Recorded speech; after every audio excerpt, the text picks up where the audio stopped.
खबर तफसील से। तेलंगाना माइनॉरिटी फाइनेंस कॉरपोरेशन के नए सदर नशीब मोहम्मद इम्तियाज इसहाक ने ओहदे का जायजा लिया। मोहम्मद इम्तियाज इसहाक ने हैदराबाद के इलाके नामपल्ली में वाक़े हज हाउस में अपने ओहदे का जायजा लिया। इस तकरीब में वजीर दाखिला मोहम्मद महमूद अली, लीडर और ओहदेदार शरीक रहे।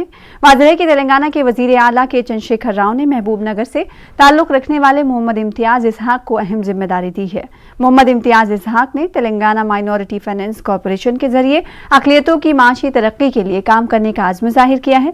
मोहम्मद महमूद अली ने कहा कि उगादी के बाद कॉरपोरेशंस के सुदूर और डायरेक्टर्स का तकर्रुर होगा और रमजान का तोहफा मुकद्दस महीने के पहले हफ्ते में तकसीम किया जाएगा।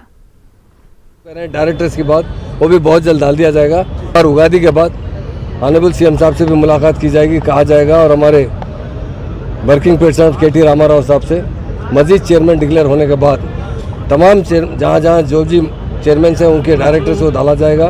जो माइनॉरिटी स्कीम्स है जो रुके हुए हैं काफ़ी दिन से, लोन स्कीम है, सेविंग मशीन स्कीम्स है, इससे पहले हम ऑटो दिए थे और डिस्ट्रिक्टों में भी ऑटो देने की बात वायदा किया गया था। ऐसे कई स्कीम्स हैं, उनको फिर से अगर इम्प्लीमेंट करेंगे तो माइनॉरिटी कम्युनिटी को फ़ायदा होगा, क्योंकि कोरोना की वजह से बहुत माशी हाल से तकलीफ में गुजर रहे हैं मुसलमान। उनको छोटे छोटे स्कीम्स लाकर किसी तरह अपने पाँव पर ठहराने के लिए हुकूमत की तरफ से जो हमारे ऑनरेबल सीएम साहब ने रेजिडेंशियल स्कूल खोलकर काफ़ी अच्छा काम किया, शादी मुबारक स्कीम से काफ़ी अच्छा फ़ायदा हो रहा है माइनॉरिटीज़ को। उसी तरह कई एक स्कीम्स हैं इमाम और मौज़न के भी कुछ पैसे बचे हुए, कुछ लोगों के मतलब पैसे क्या, कुछ लोग 10,000 लोगों को दिया जा रहा है, कुछ पेंडिंग एप्लीकेशन है। इंशाल्लाह एक मीटिंग लेते हुए तमाम मसाइल जो भी है उसे हल किया जाएगा। रमज़ान के जो गिफ्ट है इसमें 3 जोड़े हैं, एक जो है कुर्ता पैजामा है, एक साड़ी है और एक शलवार है। घर के कम से कम 3 मेंबर को कपड़े दिए जा रहे हैं और इंशाल्लाह ये हफ्ते के अंदर पहले हफ्ते में दे दिया जाएगा ताकि लोग उन्हें सिला सकेंगे, ताकि पहन सकें। तेलंगाना के वज़ीर दाखिला मोहम्मद महमूद अली और असेंबली स्पीकर पोचारम श्रीनिवास रेड्डी ने हल्का असेंबली बांसवाड़ा के कोटागरी में अक़लियती अक़ामती स्कूल और कॉलेज की इमारत की संग बुनियाद रखी। 2 मंजिला इमारत की तामीर के लिए 6 करोड़ रुपए मंजूर किए गए हैं। इन्होंने कहा कि TRS के 7.5 साल दौरे हुकूमत में कई तरक्याती और फलाही स्कीम जारी हैं। इन्होंने कहा कि क़याम में तेलंगाना से अब तक तेलंगाना मुसलसल तरक्की की तरफ रवा दवा हैं। इन्होंने मजीद कहा कि बांसवाड़ा हल्का असेंबली की तरक्की गैर मामूली और दिगर हल्कों के लिए मिसाली करार दिया जा रहा है। वज़ीर दाखिला ने कहा कि रेजिडेंशियल स्कूल्स, कॉलेज, शादी मुबारक और ओवरसीज स्कॉलरशिप और फीस रियम्बर्समेंट, रायतू बंधु, रायतू बीमा तेलंगाना हुकूमत की मिसाली फलाही स्कीमें हैं। वज़ीर दाखिला ने तलबा को मेहनत और दिलचस्पी से तालीम हासिल करने की तरगीब दी और अपने मकासद को सामने रखकर मेहनत करने का मशवरा दिया। रायतू बंधु, रायतू बीमा लाया और हमारे किसान, मुझे याद है अच्छा 2002 में बशीराबाद पर खाली हमें करंट में दिन में देने के लिए 1-2 घंटे इजाफा देने के लिए हमारे किसानों ने स्ट्राइक की, तो फायरिंग में हमारे 10 किसान शहीद हो गए। आज 24 घंटे करंट देने वाला कोई लीडर है, वो KCR साहब है। आज तालीम सबसे अहम चीज है। सीएम साहब ने एक नहीं सभी कास्ट को तालीम दे रहे हैं।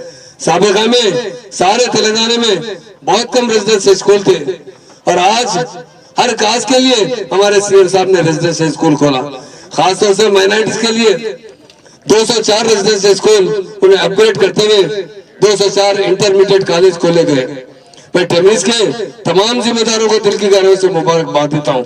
सारे इंडिया के जितने स्कूल्स हैं या सारे इंडिया के जितने इंटेलेक्चुअल्स हैं जो एजुकेशन से ताल्लुक रखते हैं, वो हमारे तेलंगाना आकर यहाँ के रेजिडेंशियल स्कूल देखते हैं, टेमरीज देखते हैं। मुझे देखने के बाद बहुत खुशी हुई। ऐसी बिल्डिंग हमारे कोई नहीं, हमारे स्पीकर साहब, आपके हरदिल अजीज लीडर पोचारम साहब की मेहरबानी से बन रहा है।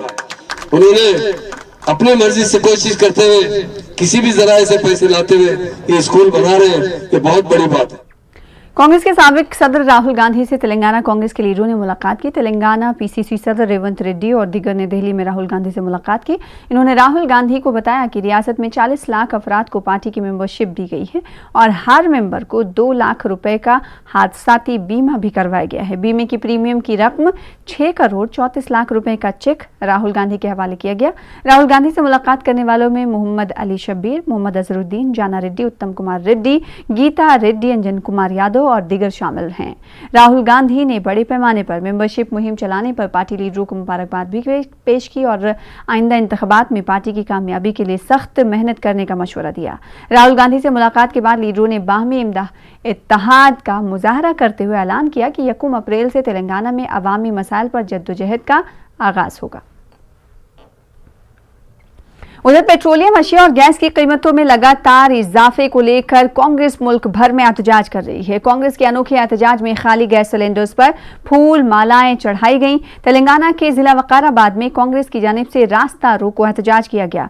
कांग्रेस की जानिब से अनोखा एहतजाज किया गया। हालिया दिनों गैर मामूली इजाफे के सबब अवाम पर इजाफी माली बोझ आयद हो गया है।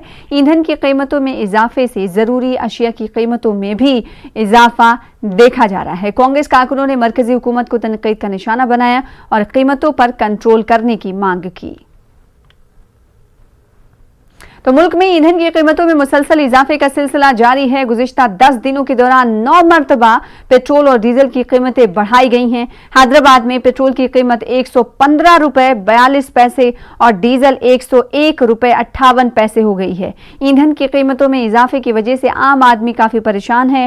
वाज़ेह है कि मुल्क की 5 रियासतों में इंतखाबात के बाद मुसलसल पेट्रोल और डीजल की कीमतों में इजाफा देखा जा रहा है। 8 दिन पहले भरवाया था 108 रुपये से, आज है 115 रुपये। लिमिट से बाहर बढ़ते जा रहा। मतलब आज तक ये रेट में हम लोग कभी भी नहीं भरा पेट्रोल। एकदम पेट्रोल का इतना हाइक करने से क्या मतलब होगा बोलिए। पेट्रोल का आज तक हम लोग 50, 60, 70, 80 से लेके 100 के ऊपर चलो 108 था। आज फिर 7% बढ़ गया पेट्रोल। 115 रुपये 40 पैसे भरवाया हूँ पेट्रोल में। अभी 8 दिन पहले 108 में भरवाया हूँ पेट्रोल। लिमिट से बाहर जा रहा है। गवर्नमेंट को बोलते आप दूसरी चीज़ों में हाइक कर रहे हैं भाई। एक सिस्टमेटिक मध्यम वर्गीय परिवार कैसे जिएगा बोलो आप। पेट्रोल तो मजबूरी है हमारी भरवाना, पर मध्यम वर्गीय परिवार जिएगा कैसे बोलिए आप। उसको पेट्रोल भरवाना ही है, गाड़ी में जाना ही है, काम पे निकलना ही है, वो तो उसकी मजबूरी है। दिक्कत तो हो रही है। 15 रुपये लीटर बढ़ गया। एवरेज में 1000 रुपये मंथली में बढ़ गया है सबका। जो जैसा पहले 2000 लगते तो अब 3000 हो गए। कम होना चाहिए, पुराना रेट आना चाहिए। 90-95 के बीच में रहता है तो अच्छा है। पेट्रोल चार्जेस ऐसे ही अगर बढ़ते रहे तो सब चीज़ें बढ़ते रहते और इससे जो है पब्लिक के ऊपर बहुत इफेक्ट पड़ता। तो पेट्रोल चार्जेस इमीडिएटली कम कर दिए तो जो है दूसरे चीज़ों पे इफेक्ट नहीं होता। नहीं तो फिर जो है पेट्रोल चार्जेस भी बढ़ते और हर चीज़ पे इफेक्ट होता तो जीने का लिए बहुत मुश्किल हो जाता सब। हैदराबाद की कुल हिंद सनती नुमाइश का 8 अप्रैल को इख्तिताम अमल में आएगा। नुमाइश सोसाइटी ने यह ऐलान किया है। वाज़ेह है कि 1 जनवरी को नुमाइश के आगाज़ के एक दिन बाद ही कोरोना की वजह से मुलतवी कर दिया गया था। नुमाइश को फिर दोबारा 25 फरवरी से नुमाइश को फिर से शुरू किया गया। नुमाइश सोसाइटी के मैनेजिंग लोगों ने तमाम सरकारी महकमों से इजहार तशक्कुर किया है जिन्होंने नुमाइश के इनेकाद में ताउन किया। तेलंगाना हुकूमत ने ट्रैफिक चालान पर डिस्काउंट की मियाद में 15 अप्रैल तक तौसी कर दी है। रियासती वजीर दाखिला मोहम्मद महमूद अली ने कहा है कि तेलंगाना के वजीर आला के चंद्रशेखर राव की हिदायत के बाद ज़ेरे इल्तवा चालान पर रियायत की आखिरी तारीख को मजीद 15 दिन के लिए बढ़ा दिया गया है। चालान पर डिस्काउंट की आखिरी तारीख 31 मार्च मुकर्रर की गई थी। रियासती वजीर दाखिला ने कहा कि जो लोग अभी तक अपने चालान अदा नहीं कर सके हैं वो रियायत का फ़ायदा उठाएं और ई चालान वेबसाइट पर ऑनलाइन अदायगी के जरिए अपना चालान क्लियर करें। हैदराबाद पुलिस ने सनसनीखेज एपी महेश कोऑपरेटिव बैंक के सर्वर को हैक करके करोड़ों रुपए की धोखाधड़ी के मामले को हल कर लिया है। धोखाधड़ी के इल्जाम में नाइजीरियाई बाशिंदे को सेंट्रल क्राइम स्टेशन पुलिस ने गिरफ्तार किया है। पुलिस कमिश्नर हैदराबाद सीवी आनंद ने बताया है कि नवंबर 2021 में बैरूनी हैकर्स ने रिमोट एक्सेस प्रोविजन के जरिए बैंक को ईमेल्स रवाना किए और इसकी मदद से सर्वर को हैक करने के बाद मुख्तलिफ बैंक खातों में करोड़ों रुपए की रकम 115 से ज्यादा बैंक खातों में मुंतकिल की गई थी और ये रकम महाराष्ट्र, उत्तर प्रदेश, मगरबी बंगाल, केरला और शुमाली हिंद के 7 रियासतों के 938 एटीएम मशीन से रुकूमात हासिल कर लिए गए थे।